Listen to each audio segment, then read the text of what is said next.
Assalamualaikum warahmatullahi wabarakatuh.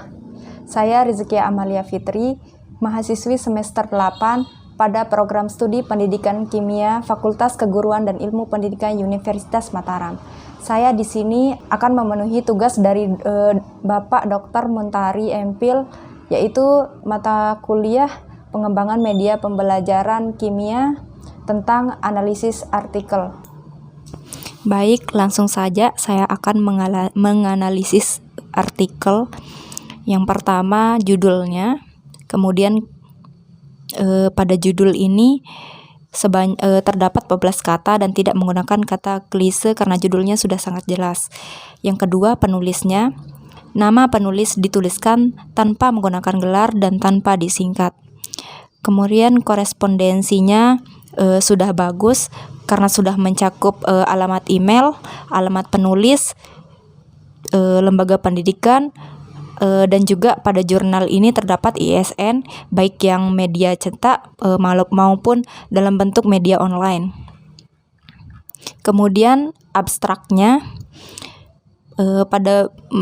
menurut saya isi abstrak pada artikel ini sudah bagus karena terdiri dari satu paragraf dan terdiri dari 167 kata, tidak ada kutipan, tabel, gambar, ataupun merek dagang.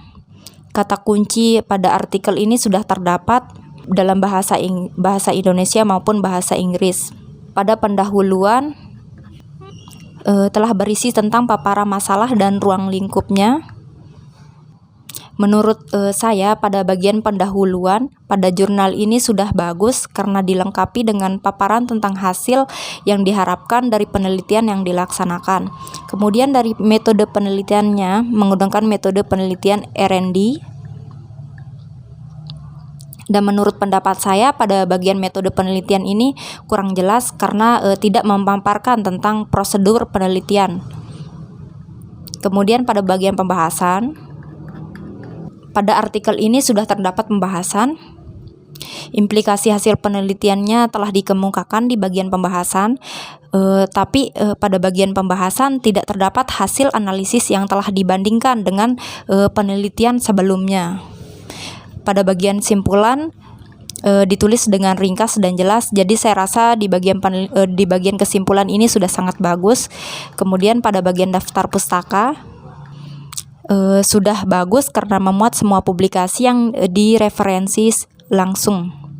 Dan yang terakhir adalah keterkaitan dari media pembelajaran virtual ini dengan KD 3.9 dan KD 4.9. Yaitu pada pembelajaran kimia berbasis laboratorium virtual layak digunakan pada materi senyawa karbon.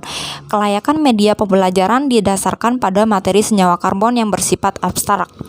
Dalam materi senyawa karbon, siswa mempelajari rumus struktur, membedakan gugus fungsional, karakteristik senyawa, tipe reaksi senyawa karbon, dan mekanisme reaksi yang tentunya membutuhkan proses berpikir dalam memahaminya. Nah, karena hal tersebut disebabkan karena materi senyawa karbon yang berupa konsep abstrak seperti reaksi-reaksi pada senyawa kimia. Maka dari itu, pemanfaatan teknologi sebagai media pembelajaran dibutuhkan untuk mengembangkan pengetahuan. Media lab virtual ini layak digunakan pada materi senyawa karbon dengan cara memanfaatkan komputer untuk menstimulasikan percobaan-percobaan yang ada pada materi senyawa karbon. Contohnya seperti percobaan tentang reaksi identifikasi senyawa alkanol dan alkoksialkana. Itu salah satu contohnya. Serta lab virtual ini sesuai dengan KD 4.9, yaitu menyajikan rancangan percobaan sintesis senyawa karbon, identifikasi gugus fungsi, dan atau penafsiran data spektrum inframerah atau IR. Nah, lab virtual ini juga bersifat praktis, luas, dan bertahan karena menghemat biaya praktikum serta mengurangi resiko terjadinya kegagalan pada saat praktikum. Ini juga cocok digunakan anak muda atau generasi Z karena generasi Z memiliki kemampuan dalam menggunakan teknologi. Mungkin hanya itu yang bisa saya sampaikan. Assalamualaikum warahmatullahi wabarakatuh.